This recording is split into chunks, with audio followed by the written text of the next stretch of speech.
पहले से बेटर है। मुझे भी आवाज कुछ तेज तो भी है।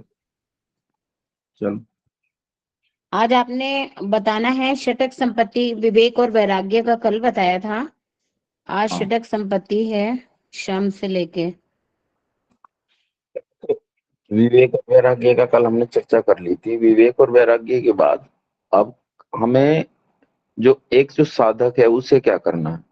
देखो, ये एक चीज समझ लो कि आप अभी साधक की कोटि में नहीं हो, और जो साधक की कोटि में नहीं है उसके लिए नहीं है सब। जो साधक की कोटि में बढ़ना चाहते हैं उनके लिए है। जो साधक की कोटि में बढ़ना चाहते हैं उनके लिए 6 तरह के कर्म हैं। वो इन कर्मों को करेंगे लगातार, तो फिर वो अगली भी उसमें चले जाएंगे, अगली क्लास में चले जाएंगे। अच्छा, यहाँ मैं एक छोटी सी चीज नीचे से उठा के ऊपर रखता हूँ। मुमुक्षुत्व। मुमुक्षुत्व जो है वो साधक होने के लिए सबसे पहली शर्त है। जिस व्यक्ति को साधक होना हो उसके भीतर मुमुक्षुत्व का गुण हुए बिना वो साधक नहीं हो सकता। एक आदमी को भूख लगे बिना हम उसे भोजन नहीं दे सकते हैं। वो खाएगा ही नहीं जब तक उसे भूख नहीं है। एक छोटा बच्चा है जिसमें खेलने की इच्छा ही नहीं है, उसे हम खिला नहीं सकते। जिसमें पढ़ने की इच्छा ही नहीं है उसे हम कैसे पढ़ा सकते हैं। हाँ ठीक है, थोड़ा थोड़ा तैयार कर सकते हैं पढ़ने के लिए और खेलने के लिए, लेकिन वो वैसी स्थिति तो नहीं आएगी जैसी इच्छा वाली होती है। इसीलिए मुमुक्षुत्व जो है, मोक्ष की आकांक्षा, ईश्वर से मिलन की जो इच्छा है, वो अत्यंत तीव्र जिसमें होती है वही साधक की कोटि के मनुष्य होते हैं। वो तब साधक की कोटि में आ जाते हैं तो उसके बाद उन्हें क्या काम करने चाहिए ताकि वो जिस लेवल पे हैं उस लेवल से लगातार आगे बढ़ सके। सबसे पहला काम है उसमें शम। शम का मतलब है धर्माचरण, कि उन्हें धर्माचरण करना है। धर्म के कार्य करने हैं, पुण्य के कार्य करने हैं, परोपकार के कार्य करने हैं। कोई भी ऐसा काम नहीं करना जो अधर्म का हो, अपुण्य का हो, या ऐसा कोई भी काम नहीं करना है। तो अब हम विचार करेंगे कि धर्माचरण के कौन से काम है। तो ये तो आप ही बताएंगे, जो धर्माचरण के काम कौन कौन से हैं जो हमें करने चाहिए। क्या धर्माचरण है,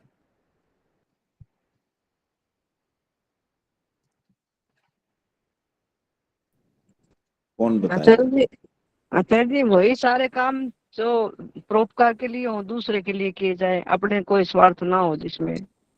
हाँ, धर्माचरण के क्या क्या काम है। जैसे सत्य बोलना, अपने जीवन में भी सत्य को धारण करना, हाँ।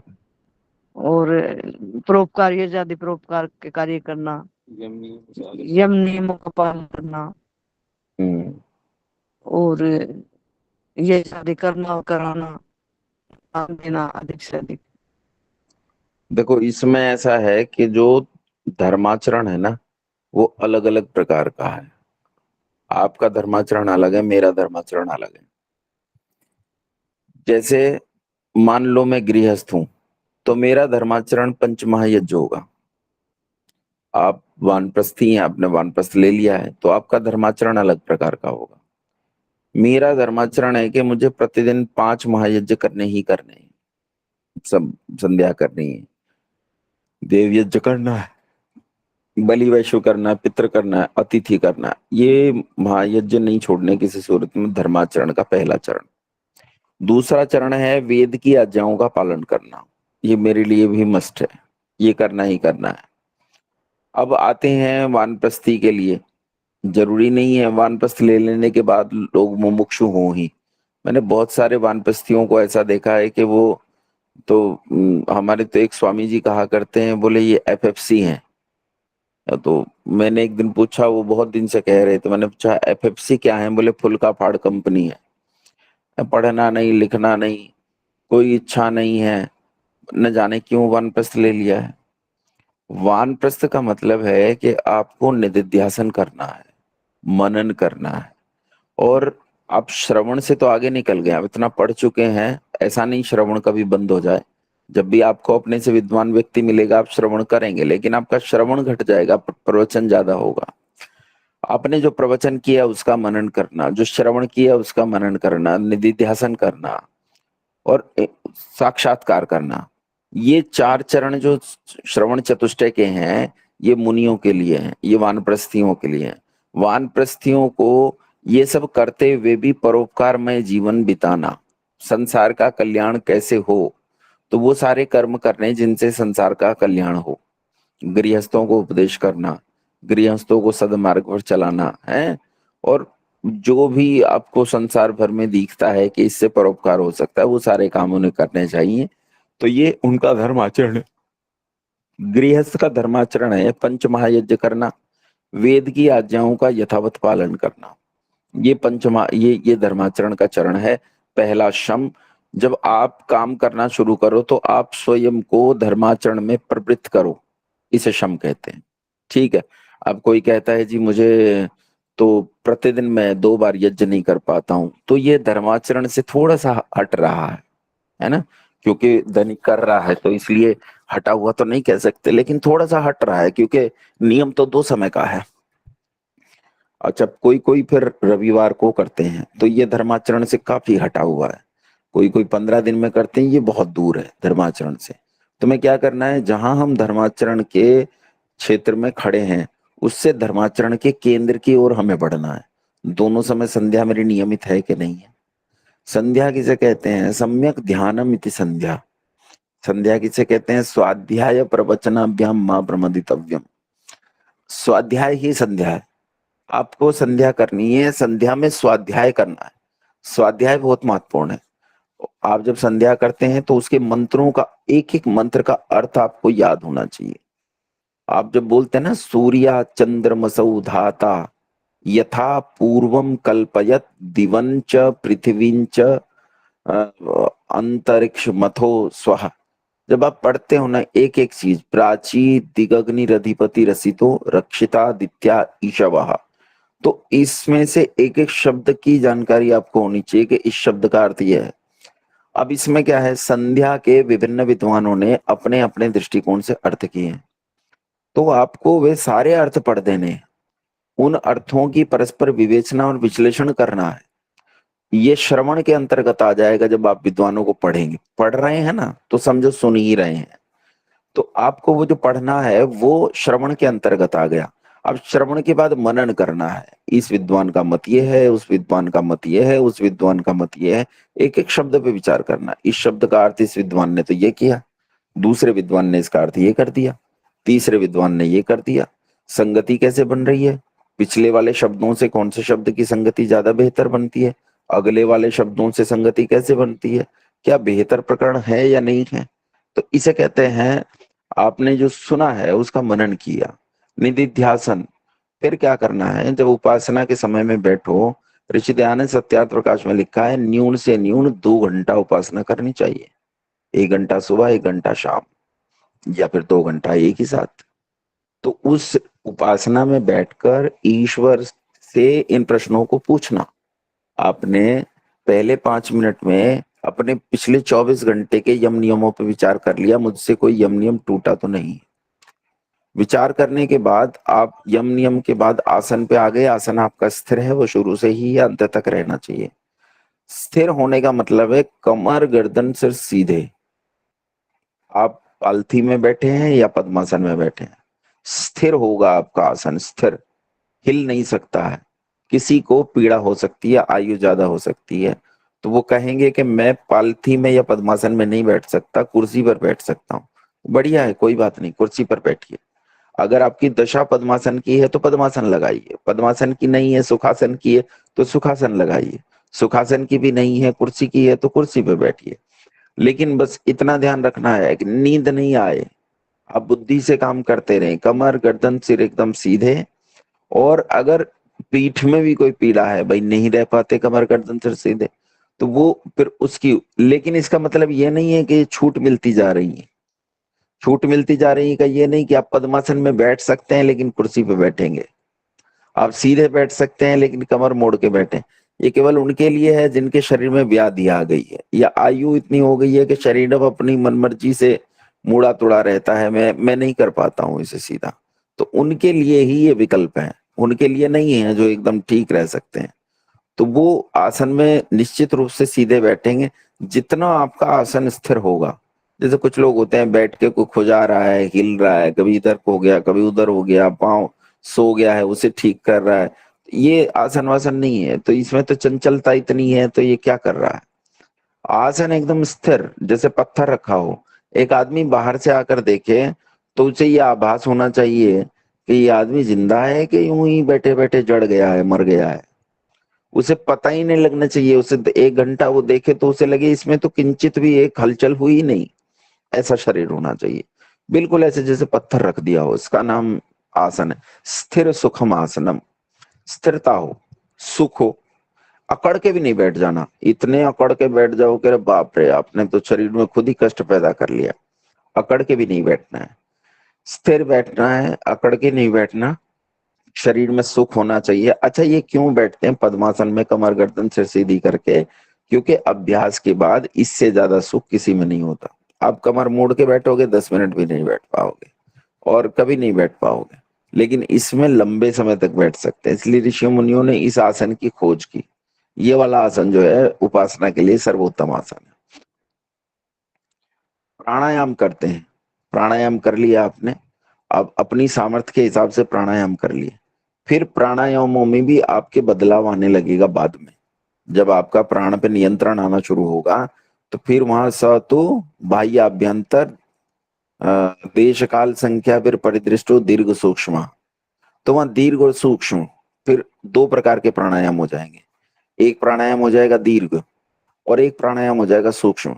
दीर्घ प्राणायाम का मतलब है कि आप सांस को जैसे आप करते हो ना कि सांस को आपने बाह्य प्राणायाम किया, तो बाह्य प्राणायाम में दीर्घ श्वास का मतलब है कि आपने सांस को बहुत दूर तक फेंका है, सारा निकाल दिया है। सूक्ष्म प्राणायाम का मतलब है थोड़ा सा निकाला है, थोड़ा सा रोक लिया है। तो आपको प्राणायामों में प्रयोग करने होंगे। अब वो खुद से आपको उपासना खुद भी सिखाती है कि क्या करना है। आप प्राणायामों में विचित्र प्रयोग करने शुरू कर दोगे। उसके बाद करने वही 4 हैं, उन 4 के अतिरिक्त नहीं करने हैं। प्रयोग का मतलब ये नहीं है कि जैसे गोरखनाथ ने भानुमति का अखाड़ा जोड़ लिया तो वो जोड़ लो, नहीं। आपको उन्हीं प्राणायामों में प्रयोग अनुप्रयोग से अपने प्राणायामों की गति, उनकी गहराई को बढ़ाते जाना है। प्राणायाम में कोई जप कभी नहीं करते हैं। जैसे कुछ लोग प्राणायाम करते हुए ओम ओम ओम ओम, ये यहाँ नहीं करना है जप। कोई जप नहीं करना है। अच्छा, यहाँ सत्यार्थ प्रकाश में एक स्थान पर आता है कि जब आप श्वास को बाहर निकाल दें तो मूलेंद्रिय को ऊपर संकोच के रखें और बंद लगा लें। तो यहाँ मूलेंद्री कौन सी होती है ये मुझे आज तक समझ में नहीं आया। मैं सच बता रहा हूँ, मैंने बहुत लोगों से पूछा भी है लेकिन बता नहीं पाए। तो किसी किसी ने मुझे कहा कि उपस्थ मूलेंद्री है। भाई बताओ, अच्छा वो मूलेंद्री कहाँ लिखा है उपस्थ को? कहीं भी नहीं लिखा। ये मूलेंद्री क्यों लिखा है? तो मुझे लगता है ये पंडित भीमसेन जोशी की गड़बड़ी है। मुझे ऐसा लगता है कि पंडित भीमसेन जोशी ने जैसे कहीं कहीं वाक्यों को घटा बढ़ा रखा है, वैसे ये एक वाक्य या एक शब्द बढ़ा हुआ है यहाँ। ये ऋषि दयानंद का तो नहीं है। क्योंकि इंद्रियां जो हैं वो 5 ज्ञानेंद्रियां, 5 कर्मेंद्रियां और 11वां मन, इन्हें इंद्रियां कहते हैं। इनमें से मूलेंद्री तो एक भी नहीं है। किसी भी ऋषि ने नहीं लिखा। मूलेंद्री शब्द ही नहीं है पूरे शास्त्र में कहीं। बस यही एक स्थान पर मूलेंद्री शब्द आया। तो मूलेंद्री को ऊपर संकोच करके रखें, ये वाली बात समझ में नहीं आती है। मूलेंद्रिय नहीं होगा, ये मलेंद्रिय होगा। अरे ठीक है, मलेंद्री को क्या? नहीं है, ऐसा नहीं है। वो हाँ, ऐसी ऐसी कोई इंद्री होती ही नहीं है। वो ऐसी वैसे ही आप सांस भरो ऊपर तो वो एनस कंस्ट्रिक्ट होती है ना, तो उसी के लिए ये नहीं होती, करके देख लेना। नहीं होती। मतलब बहुत दिन से कर रहा हूँ इस पे काम, मुझे तो नहीं लगा। मैंने खूब कोशिश करके देखी है कि देखते हैं क्या होता है। तो अभी मैं आपसे कह रहा हूँ कि कोई जप नहीं करना, कोई बंध नहीं लगाना किसी किस्म का, है नहीं। जब बंद बंद भी उसके हठयोग के व्यायाम है।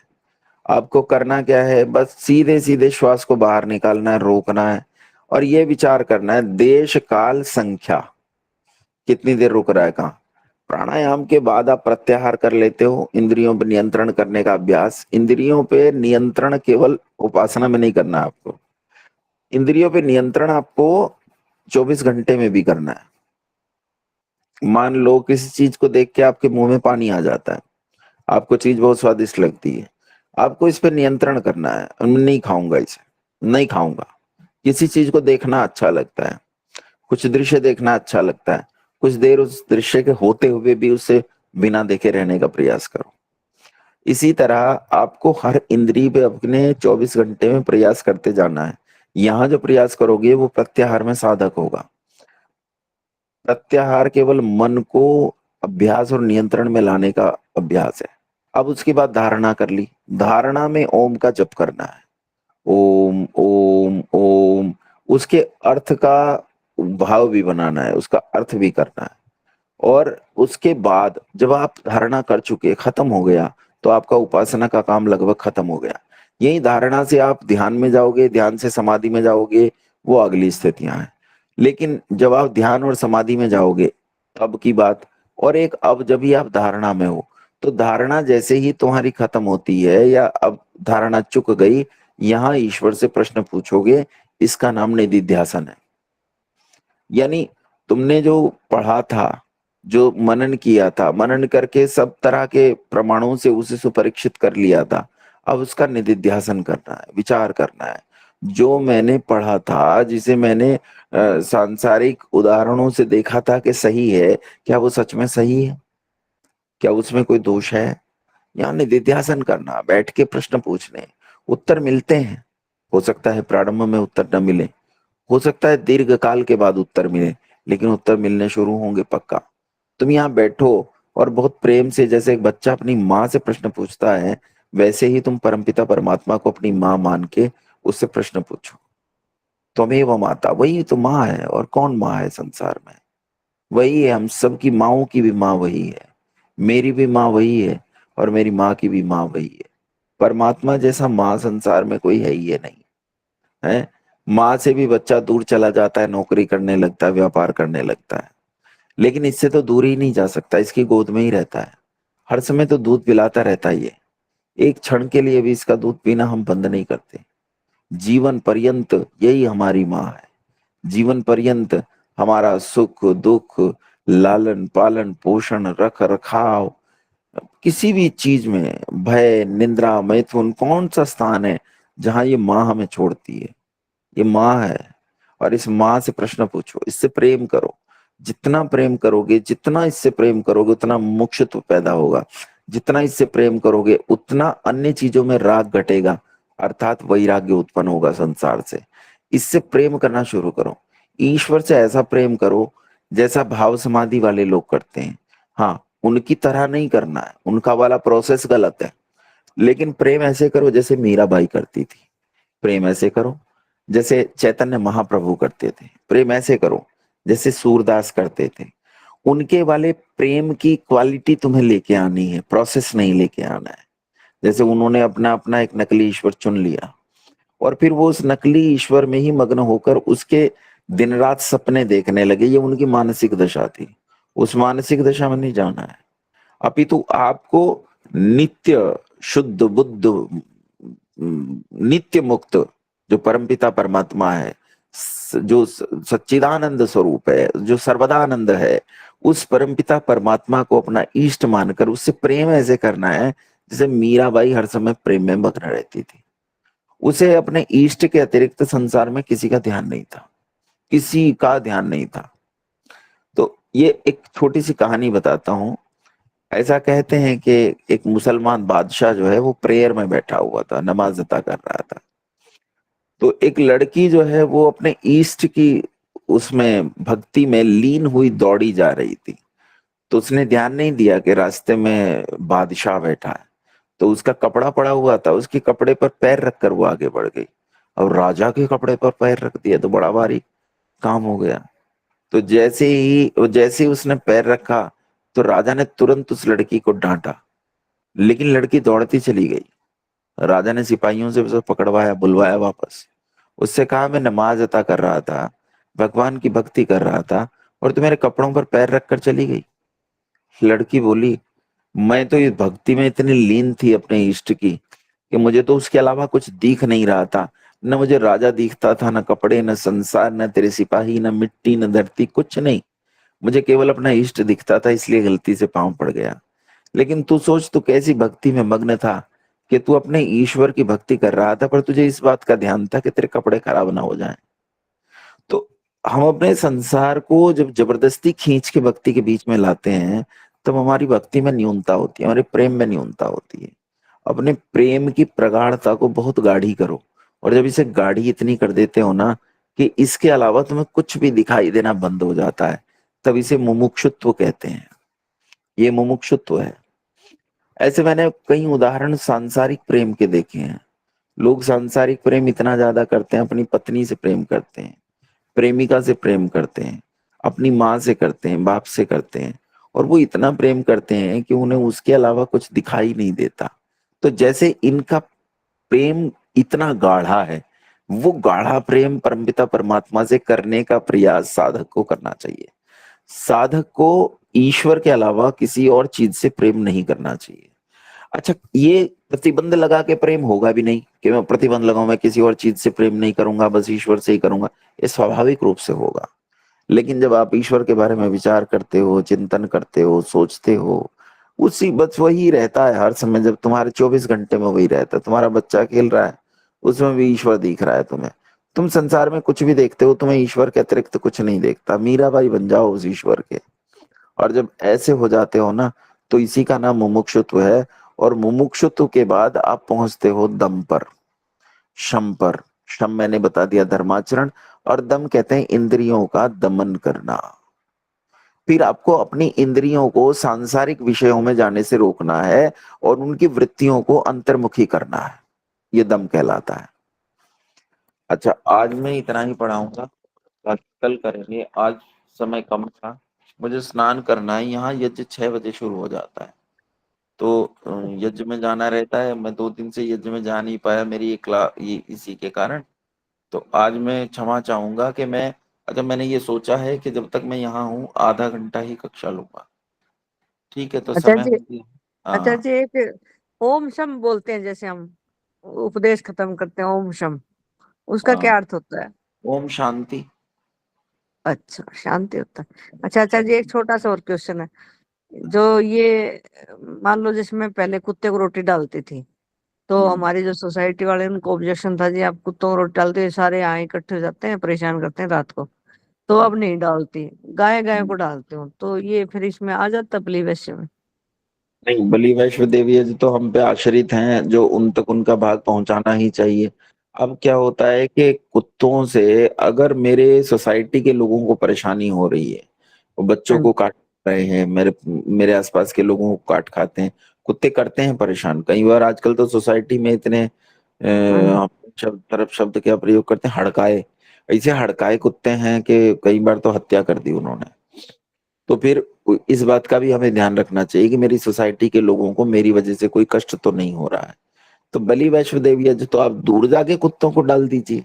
आप ऐसी जगह जाके डाल दीजिए जहां से कुत्ता आपके घर की तरफ नहीं आ सकता है। ठीक है ना? ऐसे तो वाले कुत्तों को, हाँ, मैं तो नहीं डालती, पर मेरे अड़ोसी पड़ोसी फिर भी एक दो डालते हैं, पर कुत्ते वो हमारे घर के आसपास ही रहते हैं फिर भी। तो तो अब उसमें तो क्या आपका करना कोई चाहिए? दोष नहीं, उसमें तो आपका कोई दोष नहीं है। आप डंडा लेके कुत्ते थोड़े भगाओगे। ये तो तो नहीं, सामाजिक, फिर मैं, इसका मतलब मैं भी डाल दूं, जब कौन डाले मैं भी डाल दूं? मतलब अगर उससे समाज को कष्ट होता है, आपके आसपास के लोगों को कष्ट होता है, तो मत डालिए। कहीं हाँ दूर जी। जाके कुत्तों को रोटी डालिए, ऐसी जगह डालिए जहां से कुत्ते को आदत पड़ जाए कि रोटी वहां मिलती है, यहाँ के अच्छा, बजाय। ठीक तो है। वहां आप उसे डालिए, यहाँ नहीं डालिए, क्योंकि सोसाइटी के लोगों को कष्ट हो रहा है। ये कष्ट हो हाँ जी। जाएगा तो भी धर्म का बंधन टूट जाएगा, है हाँ ना? जी, ठीक है। धन्यवाद आचार्य जी, क्षमा चाहती हूँ, मैं आपके पास समय भी नहीं था। नहीं नहीं, कोई बात नहीं। तो अच्छा, किसी और का कोई प्रश्न है इसमें? जो चर्चा आज की हमने मुमुक्षुत्व की। नहीं। ओम सहना भवतु, सहनो भुनक्तु, सह वीर्यं करवावहै, तेजस्विनावधीतमस्तु मा विद्विषावहै। ओम शांति शांति शांति। नमस्ते। आप